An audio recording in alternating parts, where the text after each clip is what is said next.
ఓం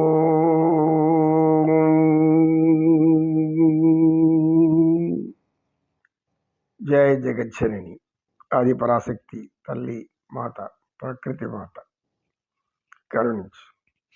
ఏకానువృత్తికి దీన్ని ఎలా పరిష్కరించాడు శ్రీమన్నారాయణుడు శ్రీకృష్ణ పరమాత్మ అని అడిగితే అందుకు చెప్తాడు ఆయన, ఈ తదేకానువృత్తి నుంచి మిమ్మల్ని బయట పడేసినటువంటి తీరు, అంటే నేను ప్రవర్తించిన తీరు, నేను మాయమైపోయి మళ్ళీ వచ్చాను కదా, ఆ మళ్ళీ ఎందుకు వచ్చాను అనే దాని గురించి మీరు ఆలోచించారా అని గోపకాంతంతో అంటాడు. ఇప్పుడు మిమ్మల్ని అనువర్తన దిశలోకి తీసుకొచ్చేసాను. అనువర్తన దిశ అంటే ఏంటి? మీరు ఏ ఒక్క మోహంలో ఉండిపోయారు, స్వధర్మం ఏంటో ఆ స్వధర్మాన్ని అనుసరించాలి. కనుక మిమ్మల్ని అనువర్తనం అంటే మీ పరావర్తనం నుంచి అనువర్తనం తీసుకొచ్చాం. నీలో ఉన్నటువంటి వ్యామోహాన్ని పోగొట్టడానికి నేను ఇలా చేయవలసి వచ్చింది. ఇప్పుడు మీరు మారిపోయారు, ఆ మారిపోయిన దాన్ని అనువర్తనం అంటాడు ఆయన. ఆయన తర్వాత అవ్యవహితము. అవ్యవహితం అంటే మీరు ఎప్పటికీ కూడా భగవంతుని ధ్యాసలో ఉండే విధంగా మార్చారు మిమ్మల్ని. అంటే తాను పరమాత్మ, తను పరమాత్మగానే మీరు ఆరాధించాలి తప్పితే అందమైన మగవాడుగా అనుకొని నా పట్ల మీరు వ్యామోహం చెందకూడదు అని అంటాడు. అలా అన్న తర్వాత గోపికామణులు అంతా వింటారు. ఆ తర్వాత ఏం చెప్పాడు? గోపికామణులారా, మీరు పరిపూర్ణమైనటువంటి సంపూర్ణ పవిత్ర కాములుగా మారారు. ఇప్పుడు పవిత్ర కాములు, పవిత్రమే కోరికగా కలిగినవారు. పవిత్ర కాములు అంటే పవిత్రమే కోరికగా ఉన్నవారు. మీరు ఇప్పుడు పవిత్ర కాములుగా మారారు. కనుక ఇప్పుడు మీకు నేను భగవంతుడు తప్పితే ఇంకొకటి కాదు అని మీలో భావం వచ్చేసింది. అయితే నేను ఇక్కడ మీకు కొన్ని మాటలు చెప్పాలి. ఏం చెప్పతున్నాడు పరమాత్మ? నేను మీకు గోకులంలో పుట్టాను, ఇక్కడ పెరిగాను అనేటువంటి భావన మీలో ఉంది. ఒకవైపు పరమాత్మ అంటున్నారు, ఇంకొక వైపు వ్యామోహం చెందుతూ ఉన్నారు. పరమాత్మ వ్యామోహం చెందిస్తే పరమాత్మ వ్యామోహంలో పడిపోతాడా? పడిపోడు కదా. కనుక ఈ యొక్క తదేకానువృత్తి అనేది రెండు విధాలుగా ఉంటుంది. ఆత్మపరాగ సంపర్కము, పరపరాగ సంపర్కము. ఆత్మపరాగ సంపర్కము అనేది రెండు విధాలుగా ఉంటుంది. ఆత్మ అన్నప్పుడు అది పరమాత్మకు చెందుతుంది. అంటే ఈ దేహం మీద అభిమానం లేనప్పుడు ఆయన మీకు ఏకదృష్టిలో ఎక్కడ ఉంటాడు? భగవంతుడు ఎక్కడే ఏకదృష్టిలో ఉంటాడు. మనకు భగవంతుడే ఏకదృష్టి పెట్టామనుకోండి, దైవం మనకు అనంతమైన శక్తిని ఇస్తుంది, జ్ఞానాన్ని ఇస్తుంది, బుద్ధిని ఇస్తుంది. ఎలా ప్రవర్తించాలో, ఏ సమయానికి ఎలా ఆనందించాలో, ఏ సమయంలో ఎలా ఉండాలో అనేకమైన సంస్కారాలు నేర్పుతుంది. ఆ సంస్కారం మన ఉన్నత స్థాయికి తీసుకెళ్తుంది.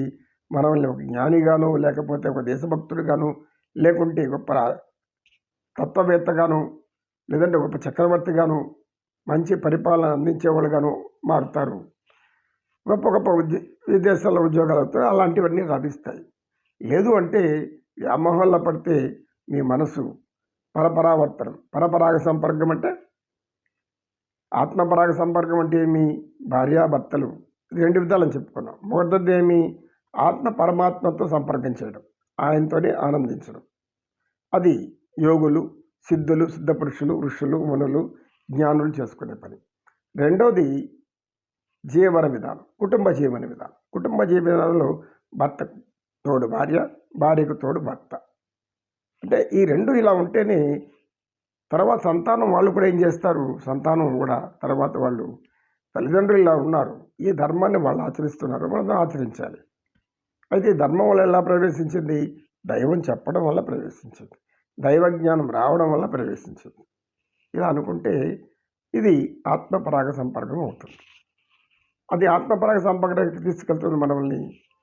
ఈ యొక్క సమాజంలో కుల గౌరవం, సమాజ గౌరవం, మనిషి యొక్క గౌరవం, మన మనుషులమనే గౌరవం అంటే గౌరవం అంటే మనల్ని అందరూ కూడా పలకరించే పలకరింపులో ప్రేమగా పలకరిస్తారు, మృదువుగా పలకరిస్తారు, బాగున్నారా అంటారు, మంచిగా ఉన్నారు అంటారు, ఆది దంపతుల్లా కూడా మిమ్మల్ని చూడడానికి అంటారు.